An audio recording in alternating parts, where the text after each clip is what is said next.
नमस्कार दोस्तों, मैं शिल्पी आप सबका आज के इस वीडियो में बेहद तहे दिल से स्वागत करती हूँ। आपका धन्यवाद करती हूँ कि आप सब यहाँ पर उपस्थित हुए हैं इस वीडियो को देखने के लिए। और ये वीडियोस काफ़ी इम्पॉर्टेंट हैं क्योंकि आने वाली परीक्षा में आपको इससे काफ़ी सारे प्रश्न मिलने वाले हैं। क्योंकि यहाँ पर PYQ हम डिस्कस कर रहे हैं जो कि घटना चक्र पर आधारित है। हम इसमें एंशिएंट हिस्ट्री क्विज़ को देख रहे हैं जो आपकी सारी परीक्षाओं के लिए बहुत महत्वपूर्ण है। जैसा कि आप देख पा रहे हैं लेक्चर 6 है, बाकी लेक्चर्स आपको मेरे चैनल पर मिल जाएंगे। आप मेरा टेलीग्राम चैनल भी अगर ज्वाइन करते हैं तो वहाँ पर भी सारे PDF इत्यादि आपको उपलब्ध हो जाएंगे। जो बच्चे नए हैं और मुझे नहीं जानते, मैं उनको बता देना चाहती हूँ, आप मुझे मेरे इंस्टाग्राम पे फॉलो कर सकते हैं। आप मुझे मेरे टेलीग्राम चैनल ग्रुप पर भी ज्वाइन कर सकते हैं। यहाँ पर आज तक मैंने जो भी पढ़ाया है उन सब के PDF और लिंक्स आपको यहाँ पर अवेलेबल हो जाएंगे। ये वीडियो जो आप देख रहे हैं ये सुबह 10 बजे आता है। इससे पहले सुबह 6 बजे करंट अफेयर्स के क्विज़ भी आते हैं, तो आप उसको देखना बिल्कुल ना भूलें। वो भी इतना ही महत्वपूर्ण है जितना कि ये वीडियो महत्वपूर्ण है। ठीक है, आगे बढ़े। आज का पहला प्रश्न इस क्विज का रहने वाला है, निम्नलिखित में से किसने आर्यों के आदि देश के बारे में लिखा था। तो देखिए यहाँ पर हमें समझना है कि किसने आर्यों के आदि देश के बारे में यहाँ पर बताया था। ठीक है, तो देखिए इस प्रश्न का उत्तर यहाँ ऑप्शंस क्या क्या दिए गए हैं। शंकराचार्य, दूसरा ऑप्शन है एनी बेसेंट, विवेकानंद और बाल गंगाधर तिलक। देखिए बाल गंगाधर तिलक ने जो है वो आर्यों के आदि देश के बारे में लिखा था और तिलक ने ये मत भी जो है व्यक्त किया था कि आर्यों का आदि देश उत्तरी ध्रुव था। और लेकिन तिलक का ये जो मत है वो इतिहासकारों में मान्य नहीं है। तो इसीलिए इस अगर पूरे बात की जाए प्रश्न की तो इस प्रश्न का उत्तर ऑप्शन डी हो गया, यानी कि बाल गंगाधर तिलक ने इसके बारे में बताया था। जिस ग्रंथ में पुरुष मेघ का उल्लेख हुआ है वह है कृष्ण यजुर्वेद, शुक्ल यजुर्वेद, शतपथ ब्राह्मण, पंचविश ब्राह्मण। ठीक है, तो देखिए पुरुष मेघ जो है वो एक प्रमुख यज्ञ है। ठीक है, ये शुक्ल यजुर्वेद के शतपथ ब्राह्मण तथा कृष्ण यजुर्वेद के तैत्रीय ब्राह्मण में वर्णित है, यानी कि दोनों यहाँ पर जो ऑप्शन दिए गए दोनों के अंतर्गत है। ठीक है, इसीलिए यहाँ पर देखिए कोई स्पष्ट उत्तर नहीं। देखिए अब इस तरह के प्रश्न भी बहुत बार पूछे गए हैं। स्पेशली आप देखेंगे 2008 में इस प्रकार से प्रश्न पूछा गया है, 10 में भी पूछा गया है। ऐसे लगातार कई बार ये प्रश्न पूछा गया है। तो इसकी थ्योरी समझ लीजिए। बेसिकली पुरुष मेध जो है वो एक प्रमुख यज्ञ है और ये शुक्ल यजुर्वेद के शतपथ ब्राह्मण और कृष्ण यजुर्वेद के तैत्रीय ब्राह्मण में इसका वर्णन है। ठीक है, और अनेक इतिहासकार केवल शतपथ ब्राह्मण की चर्चा करते समय उसमें पुरुष मेध यज्ञ की भी चर्चा करते हैं। ठीक है, तो यहाँ पर वो सारे ऑप्शंस अवेलेबल हैं, इसलिए इस प्रश्न का उत्तर वहाँ पर नहीं दिया गया था उस वक्त। शतपथ ब्राह्मण में उल्लिखित राजा विदेद माधव से संबंधित ऋषि थे ऋषि भारद्वाज, ऋषि वशिष्ठ, ऋषि विश्वामित्र और ऋषि गौतम राहुगढ़। तो यहाँ पर देख लेते हैं इसको। यहाँ पर ऑप्शन क्या होगा उससे पहले समझिए कि आर्यों के जो पूर्व दिशा की ओर प्रसार के विषय में शतपथ ब्राह्मण में जो लिखा गया है विदेव माधव की जो है उनके बारे में व्याख्या उल्लेख किया गया है। यानी कि यहाँ पर ये तो पता चल गया हमें कि किसकी बात कर रहे हैं। और उनके अनुसार राजा विदेद माधव जो सरस्वती नदी के तट पर निवास करते थे, इन्होंने वैश्वानर अग्नि को मुख से धारण किया था और धृत का नाम लेते ही वह अग्नि मुख से निकलकर पृथ्वी पर आ गई और नदियों के जलते हुए पूर्व की ओर बढ़ गई थी। ठीक है, चलते हुए। तो इस प्रश्न का उत्तर अगर हम देखें बात करें इसके अंतर्गत तो इस प्रश्न का उत्तर आपका होगा ऋषि गौतम राहुगढ़। ठीक है, क्या होगा इस प्रश्न का उत्तर? ऋषि गौतम राहुगढ़ हैं जो राजा विदेद माधव के संबंधित ऋषि थे। ठीक है, तो इस तरह की चीज़ें हैं। ऐसे प्रश्न भी पूछे जाएंगे जहाँ पर आपको कंफ्यूज किया जाएगा, तो हमें चीज़ों को लेकर थोड़ी स्पष्टता रखनी है। अगला प्रश्न है, उत्तर वैदिक काल में निम्नलिखित में से किनको आर्य संस्कृति का धुर समझा जाता था? अंग मगध, कौशल विदेह, कुरु पांचाल, मत्स्य शूरसेन। तो यहाँ पर देखिए उत्तर वैदिक काल में क्या हुआ, नगरीकरण की जो प्रक्रिया वो शुरू हो चुकी थी। तो कुरु पांचाल इस समय के प्रमुख नगर बन गए थे और ये नगर उत्तर वैदिक सभ्यता के मुख्य केंद्र या फिर हब हुआ करते थे। धुर यानी कि हब हुआ करते। तो इस प्रश्न का उत्तर क्या समझ आया? ऑप्शन सी, यानी कि कुरु पांचाल जो है वो उत्तर वैदिक काल में आर्य संस्कृति का धुर उनको यानी कि हब समझा जाता था। यानी कि इस प्रश्न का उत्तर क्या हो गया? ऑप्शन सी हो गया। अगला प्रश्न है, गोत्र शब्द का प्रयोग सबसे पहले कब हुआ? अथर्ववेद में, ऋग्वेद में, सामवेद में, यजुर्वेद में? तो देखिए गोत्र शब्द का जो सबसे पहले उल्लेख है वो ऋग्वेद में हुआ था, और गोत्र शब्द का जो मूल अर्थ होता है वो गोष्ठ या फिर वह स्थान जहाँ पर समूचे कुल का जो है गोधन पाला जाता था। यानी कि इस प्रश्न का उत्तर क्या हो जाएगा? ऑप्शन बी हो जाएगा। क्लियर है?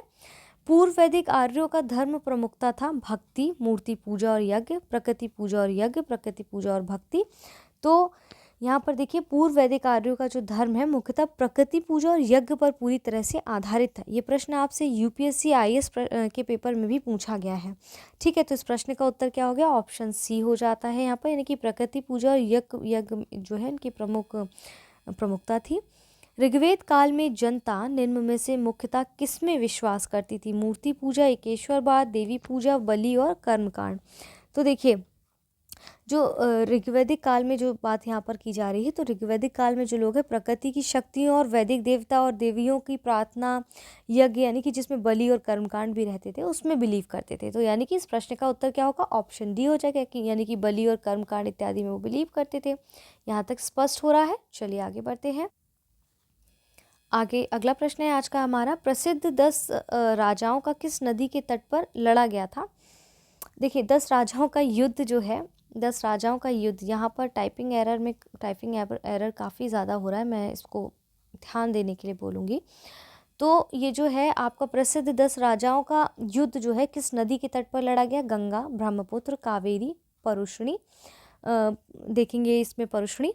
तो इस प्रश्न का उत्तर क्या होगा? देखिए यहाँ पर जो है ये जो युद्ध है वो परुष्णी पर, अभी हमने दूसरी थोड़ी देर पहले पढ़ा था कि जो आपका जो दशराग के युद्ध है, यानी कि 10 राजाओं का जो युद्ध है वो परुष्णी नदी, यानी कि आधुनिक उसे रावी नदी कहते हैं आधुनिक समय में, ठीक है, उसके तट पर लड़ा गया था, जिसमें भरतों के राजा सुदास की इसमें विजय हुई थी। तो बेसिकली इस प्रश्न के उत्तर के अनुसार अगर हम देखें तो ऑप्शन डी इज करेक्ट। अगला प्रश्न है, ऋग्वेद में महिला उल्लेखित प्रसिद्ध 10 राजाओं का युद्ध किस नदी के किनारे लड़ा गया? परुष्णी, जिसको आधुनिक समय में क्या कहते हैं? रावी नदी नाम है उसका। ठीक है, देखिए रिपीटेड क्वेश्चन किस प्रकार से बार बार पूछे जा रहे हैं। ठीक है, तो अब यहाँ पर निम्नलिखित में से किस नदी को ऋग्वेद में माते तमा, देवी तमा और नदी तमा संबोधित किया गया है? तो यहाँ पर देखते हैं सिंधु, सरस्वती, वितस्ता या फिर यमुना। तो ऋग्वेद में सरस्वती को माते तमा, देवी तमा और नदी तमा कहा गया है, यानी कि सबसे अच्छी माँ, सबसे अच्छी देवी, सबसे अच्छी नदी के रूप में इनको संबोधित किया गया है। ऑप्शन बी यानी कि Saraswati is the correct answer. ठीक है, इसके बाद है, उस जनजाति का नाम बताइए जो ऋग्वेद आर्यों के पंचजन से संबंधित नहीं है। यदु, पुरु और तुबरसु, किकट। ठीक है, तो इस प्रश्न का उत्तर जानने से पहले हमें समझना है जो ऋग्वैदिक आर्यों के पंच जनों में कौन कौन है? यदु, द्रह्यु, पुरु, अनु, तुबरसु शामिल है और किकट इसमें संबंधित नहीं है, यानी कि यहाँ पर ये प्रश्न का उत्तर एकदम करेक्ट हो जाएगा क्योंकि ये इसमें शामिल नहीं है। बाकी यदु, तुबरसु, पुरु इत्यादि इसमें शामिल हैं, जो नाम मैंने अभी आपको बताए हैं। अगला प्रश्न है, प्राचीन काल में आर्यों के जीविकोपार्जन का मुख्य साधन था कृषि, शिकार, शिल्पकर्म। ठीक है, शिल्पकर्म यहाँ पर है एक्चुअली, शिल्पकर्म और व्यापार। तो आप देखेंगे कि आर्यों की जो संस्कृति है मूलतः पशुपालक रही है और कृषि संस्कृति रही है, हमने पहले भी पढ़ा है। तो ऋग्वेद में कई मंत्रों में कृषि और उनके कार्यकलापों का वर्णन किया गया है। अच्छी कृषि के लिए वर्षा की कामना की गई है, पशुओं को चराने के और पालने के अनेक स्थलों का वर्णन हुआ है। उत्तर वैदिक काल में तो कृषि प्रधान संस्कृति भी थी। तो यानी कि इस प्रश्न का जो उत्तर है वो ऑप्शन ए आपका यहाँ पर हो जाता है। ठीक है, चलिए अब हम आगे बढ़ते हैं। ऋग्वेद में उल्लेखित यव किस कृषि उत्पाद के लिए प्रयुक्त किया गया है? जौ, चना, चावल और गेहूँ। तो ऋग्वेद में यव शब्द का जो प्रयोग है वो जौ से तदात में स्थापित जो है किया गया है, यानी कि इस प्रश्न का उत्तर आपका ऑप्शन ए हो जाएगा। यहाँ तक स्पष्ट हो रहा है? सिंपल से प्रश्न है पर उसको समझने की ज़रूरत है बस। ठीक है, सूची 1 और सूची 2 को सम्मिलित कीजिए, नीचे दिए गए कूट का सही से उत्तर चयन करिए। सूची 1, सूची 2। ब्रीही के सामने आपको गन्ना लिखा है, मुदक के सामने आपका चावल है, जैसे हमने यहाँ पर देखा था यव किस कृषि उत्पाद के लिए प्रयोग किया जाता था, तो जौ के लिए उसी प्रकार से यहाँ पर भी कुछ लिखा गया है। झचू को जौ के लिए, यहाँ पर आपको उसके आंसर दिए गए हैं, ऑप्शंस दिए गए हैं। तो देखिए आप इसको समझिए, व्रीहि को जो है वो चावल के लिए प्रयुक्त किया गया है, ठीक है। इसके बाद आप देखेंगे मुर्दक को जो है मूंग के लिए, इसके बाद आप देखेंगे यव को जौ के लिए, और छछू को आप देखेंगे गन्ना के लिए, ठीक है। तो अब आप देखिए ए के साथ दो कहाँ मिलान हो रहा है, यहाँ पर हो रहा है, चलो ठीक है। बी का 3 के साथ मिलान कहाँ हो रहा है, वो यहाँ पर हो रहा है। बाकी में देखिए ए में 2 कहीं और नहीं आ रहा ना, तो इस प्रश्न का उत्तर आपका ऑप्शन डी हो जाएगा। देखिए ऐसे प्रश्नों में बच्चों क्या होगा, हो सकता है इसमें से सिर्फ आपको एक ही चीज़ पता हो, आप बाकियों के भी आंसर ईजिली निकाल सकते हैं, क्योंकि पीसीएस वगैरह में इस प्रकार से सिंपली आपसे क्वेश्चन पूछे जाते रहे हैं और बहुत पूछा जाता है। तो ऐसे क्वेश्चंस को बहुत ढंग से तैयार करिए, चाहे तो आप इसकी लिस्ट एक तरफ से ऐसे बना लीजिए, सीधे सीधे रट लीजिए इसको, ठीक है। अगला प्रश्न और अंतिम प्रश्न आज का क्या कहता है, ऋग्वेद पाणी किस वर्ग के नागरिक थे, पुरोहित, लोहार, स्वर्णकार, व्यापारी। तो आप देखेंगे कि ऋग्वैदिक पाणी जो है किस वर्ग के व्यापारी थे, तो आप देखेंगे ये जो व्यापार वाणिज्य प्रधानता जो पढ़ी लोग करते थे, और ऋग्वेद में पढ़ी शब्द का जो उल्लेख है वो कई सारे जगह पर देखने को मिलता है, ठीक है।